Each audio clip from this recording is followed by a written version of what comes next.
There are many people here who didn't marry because you were told that if you marry that guy, you will. That is not your husband, it's not your wife. I have told you before, the day God created, he did not create a particular woman for you. Now, no go here. God did not create a particular, when they say marriage is made in heaven, it does not mean that the day you were created, God created a particular woman or man for you that if you don't marry her or him, you will never be happy in your life. It's bullshit. If you have that kind of mentality, throw it away. What God gives you is opportunity. Because if you go by all those illogical things, so what about my wife? So the person that will marry me now is going to die husbandless. What about sister's husband? Sister, so your husband now not going to see wife marry. 2 sisters are here. There are 2 men now who will not marry. I don't even know whether they are here. That means 3 of us now bad markets will be. It sounds funny, but it is happening. Hey, don't marry him. If you marry her, you are going to die. She's going to die. Nonsense. Or if you are lucky, they will tell you, okay, don't worry. He's your husband to be, but there are some, we'll have to do prayers. We'll have to do this and this. And you pay.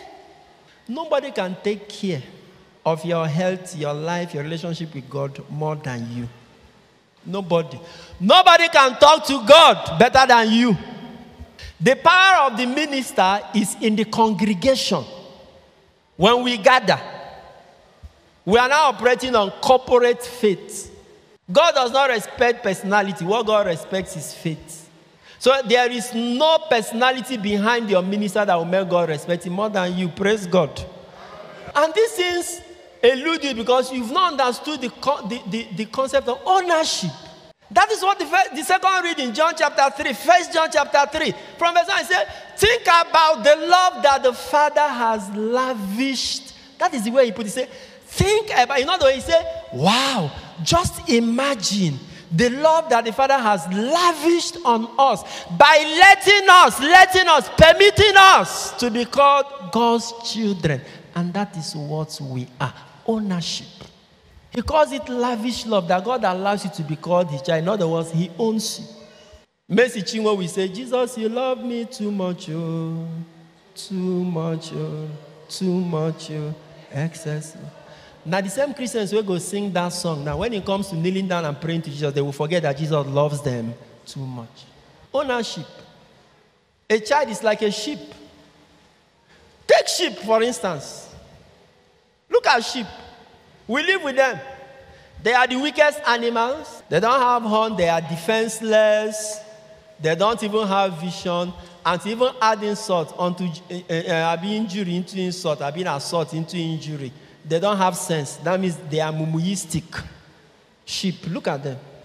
But they enjoy safety and protection more than the animals that have all those things. Why? Haven't you seen sheep? When a group of sheep is crossing road, what happens? Won't cars stop? Cars usually will stop.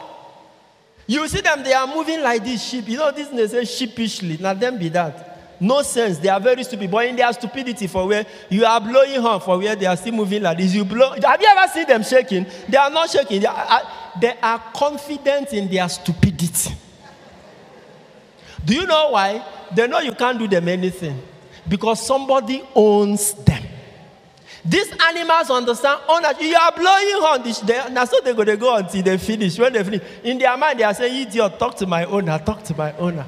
They don't shake. This is sheep. They can move from phase 3 to phase 1 and come back. Nobody will touch them. Why? Because there is this consciousness of ownership. Everybody here believes that somebody owns them. But a snake, if a snake crosses the road, now what is going to happen? He's going to be killed. Or a lion enters the city, now what is going to happen? Government officials will be first men will come. They must hunt it down and kill it. With all its muzzle and all its power, it cannot survive one day in human society. But sheep, defenseless, senseless, powerless, is enjoying. And those animals are even, I think they are even conscious of the fact that nobody will do them anything anyhow. And Christians, that is exactly the way you are supposed to be with regards to God. You are not. We don't understand ownership. That's why any little thing, you are scared. You fear more than sheep. The sheep is not afraid in his stupidity. At least one thing you can praise the sheep for is that in all its stupidity and mumuishness, it is never afraid. Because they understand ownership. Somebody owns them.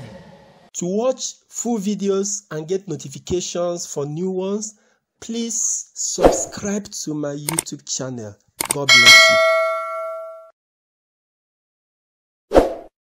Sign up with the largest community of Catholics online. Make new friends, chat, post pictures and videos, make and receive audios and video calls, interact with lots of priests and religions. Download the app from Google Play Store.